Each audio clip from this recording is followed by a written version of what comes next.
give them life. Things like this happen as they lose, and we welcome everybody to Toyota Warriors post-game live with the Hall of Famer Chris Mullin, NBA champion Festus Ezeli. I am Bonte Hill. Got off to a rocky start in the first quarter, 19 points after we saw him score 39 in the first quarter against Denver on Sunday. He only scored 39 in that first half, and then they failed to take care of the basketball. Somebody hit a shot, please. Living and dying by the three, Bonte. That's hard to do. I mean, the last game against the Denver Nuggets, the Warriors scored 76 points.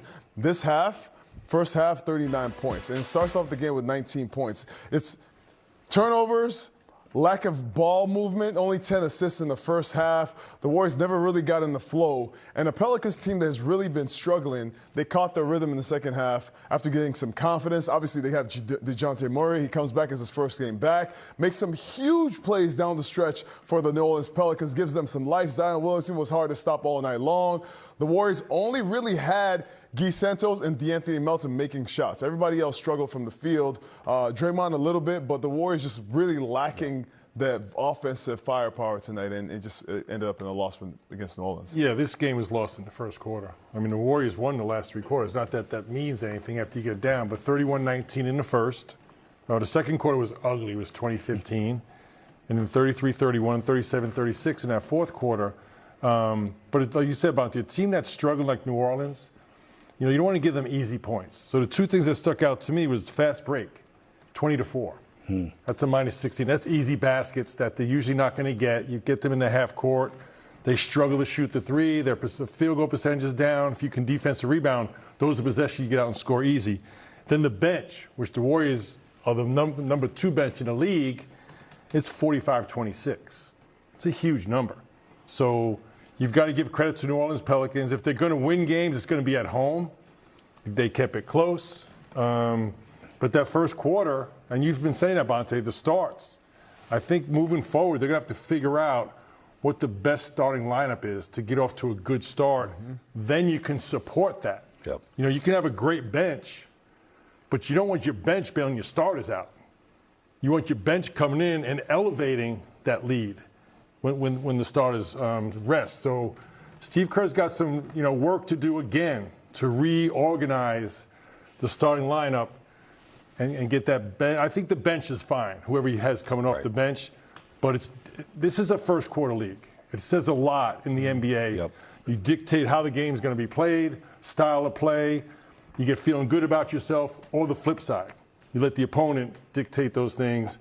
And when you're on the road, it's really important. Now, you've mentioned that for years, that it's a first quarter league. And when you're playing uphill instead of downhill, things like tonight happen where you lose to a team that you're not supposed to lose to, as the Pelicans are headed for the lottery. But the fourth quarter tape, look, this was a nip-it-tuck game in the second half.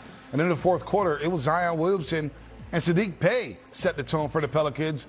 Down one here, and Zion Williamson. Tough shot. Forget how talented he is. 26 points for Zion, 11-21 from the floor, 6 rebounds, no assists. But he can get to the cup at will. He's just a strong dude. And that was a pivotal play right there. Initially on the floor, that was called a charge. James Borrego, the interim coach for the Pelicans, challenged that play. It gets overturned, and it becomes a 3-point play for the Pels, Felly. I mean, this big guy, Zion Williamson, he is so talented, so athletic, so strong. So many of those plays where he's fading out of bounds and just hits an incredible shot. And that was a big 3 right there by Saddiq Bey to give the Pelicans a 7-point lead. Then up 4, DeJounte Murray making his return after missing basically all season long. Tore his Achilles January 31st of 2025 against the Boston Celtics. Makes a debut. Nice, solid play there to get Zion Williamson going. And then Saddiq Bey. Isolation against Pods. Finds Zion. He goes through Moody and Draymond there. Offensive rebound.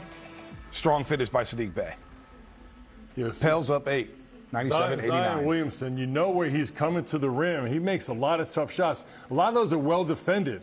But you said about he's got the unique ability to finish through contact. Nice Brazilian boogie there by Guy Santos. Guy Santos with a double-double tonight. 15 points, 12 rebounds. Melton got going late in that fourth quarter, trying to carry the Warriors. 13 fourth quarter points, 13 of his 28 in the fourth quarter. But a key play right here. Tough finish by Saddiq Bey. Crazy. That was nasty, Fezzi. Right hand baseline, a little scoop off the glass. Bonte, what and one? Nice little English on it, and then up 3. DeJounte Murray. Tough finish right there. This return to the lineup. Warriors down 5. Paz looking for some action. Melton with the 3 to try to cut it to 2. No good there. The Pels will hold on to win.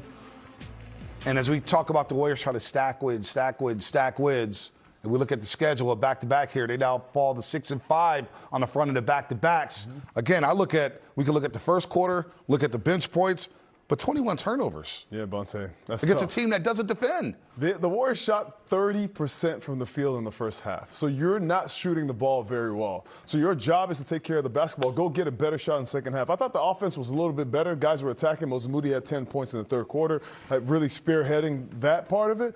But 21 turnovers, it's tough to get back from, especially when you're shooting 40% from the field. You only make 10 threes. 21 assists for the Warriors. When they're at their best, when the Warriors when the ball is moving, that's when the Warriors are at their best. You have guys cutting to the rim. I thought they settled for some jumpers early in the game that kind of took them out of their flow. And we talk about Draymond starting and how he has to hit those shots because the defense is so far off of him that it's really affecting and clogging the paint. Those are some of the things that I look at when I look at the offense for the Warriors, and they're playing shorthanded, even more than they are normally. You got Al Horford out the game today. Tomorrow's a back-to-back, so they're trying to manage the minutes with DeAnthony Melton and Al Horford. And so the Warriors are going to have to figure out how to get to a better start than they did tonight. Yeah, I thought the Warriors were fortunate tonight. They had 21 turnovers. New Orleans had 17, but points off turns were tied at 18. Yep. So they really didn't capitalize.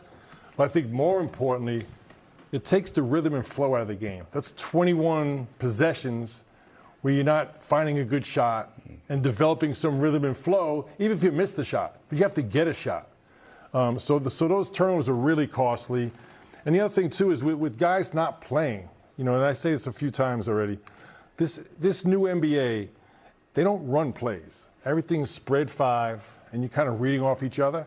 But when you're not playing consistently together, it's hard to find them. I think that's where those turnovers come from. You're not very familiar with each other. Tonight, without Al Horford, without Steph, obviously, and Porzingis, those are 3 major players for this team moving forward. So it's almost like they're buying time till those guys get back, and then you have to figure out what that rotation is. Because I'm assuming those 3 guys are going to be a big part of any push this team looks to make moving forward. Take a look at the first half stats from Sunday and tonight. Look, they were locked and loaded against Denver. That was a season high, 76 first half points, Fezzi. They made a season high 15 threes in that first half to set the tone in that game. They were up 39-27. They were rolling offensively. Well, tonight it was a complete opposite. 39 points in the first half. You see the shooting numbers there. The efficiency was just not there. And the turnovers, 5 more turnovers in that first half tonight as opposed to what they did on Sunday against the Nuggets with just 7. Yeah, but this is a make-or-miss league, right? If you don't make shots, especially for this small ball lineup that the Warriors put out right now, it's going to be a long night. You have to depend, and they do so much on the three-point line. They depend on guys like Moses Moody and Guy Santos and Pat Spencer and Brandon Podziemski coming off the bench hitting those shots. Even Will Richard, this is one of his first scoreless nights in a long time, I think. He didn't take a shot. He didn't take a shot. So for the Warriors, this is less about New Orleans because this is not a great defensive team. I think it was more about the Warriors and really, turning the ball over, losing their composure a little bit, and just getting out of rhythm offensively. And Millie, I look at the first quarter from Sunday. They shoot 56% from the floor, 47% from the three-point line, 13 assists, only 3 turnovers. They scored at 39. Tonight, they're 8 of 25 in the first quarter, 3 of 10 from 3, 6 turnovers in the opening 12 minutes to score just 19 points. Yeah, and once again, those turnovers take the rhythm and flow out of the game. And look, the Warriors got 97 shots. That's more than enough shots. I thought in the first quarter and in the first half, they missed a lot of wide-open shots, and I think that had an effect on them moving forward. They weren't confident in shooting those same shots. All of a sudden, you pass up a good shot, you kind of dribble into traffic. Sometimes the first available shot is the best shot. You have to have confidence to shoot that. And Fezzi mentioned Zion and definitely DeAndre Jordan. Bonte, they were below the restricted area in the half-court offense. So whether it be Draymond, anyone on the perimeter, those shots were available. And it's hard to, there's an old saying, a shot created must be taken. And that goes for if your teammate creates the shot for you or if the opposing team is yielding that shot. those wide open shots, you have to knock them down in the NBA. There's a couple positives tonight. We'll get to Moody a little later in the program. He continues to roll offensively and defensively. But DeAnthony Melton, 28 points, tried to will the Warriors back in the fourth quarter. 13 of his 28 coming in the fourth quarter. Last couple nights, the three-point shot hasn't fallen. 5 of 20 the last 2 games from 3. But I love the aggressiveness, Fezzi. He's playing very well. He looks good. He looks athletic. This right here, is this play? No, not the next play. But DeAnthony Melton is doing a great job taking the ball to the hoop. I mean, he had a play tonight where he took off that left leg that was injured last year. Watch your head. Takes off, dunks on the big. You know, this is what you get excited about when you see the Warriors, when you see this young man and you see him on the court. Like, you get excited thinking about the possibilities of him getting Steph Curry off the ball when Steph comes back.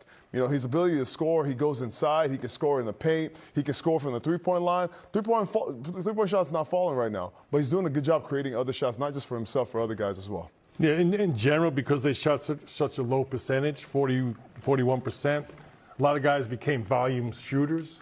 I think that all changes when Steph Curry's on the floor, because all of a sudden, you know, so much attention is paid to Steph. You get better open looks.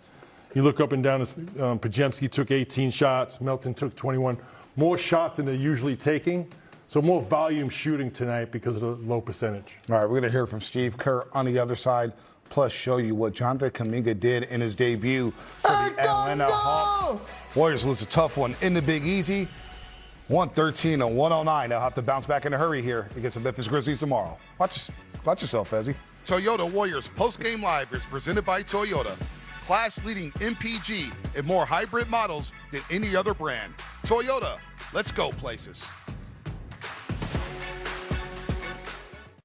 On the mountain, first you learn the rules. Then you learn how to break them. Good isn't the goal. It never was. Real drive has no limits, no finish line, no best, only better.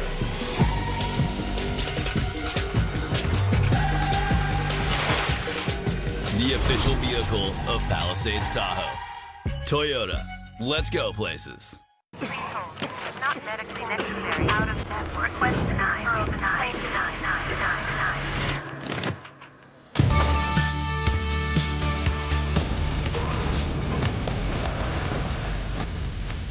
What if insurance, doctors, pharmacies came together and worked as one team?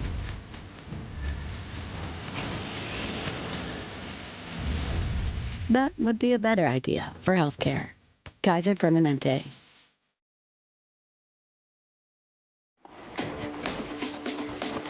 Let's go around the NBA and Jonathan Kuminga. Woo! Obviously a polarizing figure here in the Bay Area. Traded to the Atlanta Hawks for Kristaps Porzingis alongside Buddy Hield. He's a Hawk as well. Well, what a debut that was. 27 points. You should have showed the smile he had after he had that dunk. 7 rebounds. 4 assists. In just 24 minutes, he was 3 of 4 from the three-point line, folks. 2 steals on top of that. Just 2 turnovers. Catch and shoot. Splash. Bonte, why are you showing me this right now? This is not the right time for this. You're adding insult to injury. I'm not adding Listen, he made some history tonight. He's flying high, right? History, too. Franchise record for points off the bench in a debut. Also the first Hawk to ever score 24-plus in less than 30 minutes. And look at that list. Molly, Frank Selvey, Glenn Robinson, John Drew, Sharif Abdur-Rahim, Cal Stand Up, and Jonathan Kuminga for the most points in a Hawks debut, 5th all-time there. That hurt my heart to see him in a Hawks uniform, Fezzi. And Molly, you guys know how I feel about JK. Oh, man. The Warriors lose to the Pelicans. Where do we go from here? Where do we go from here, Fezzi? Just one game against the Wizards. I know it's just the Wizards, man, but 27-7-4. Could have used that Smoothie King sooner today.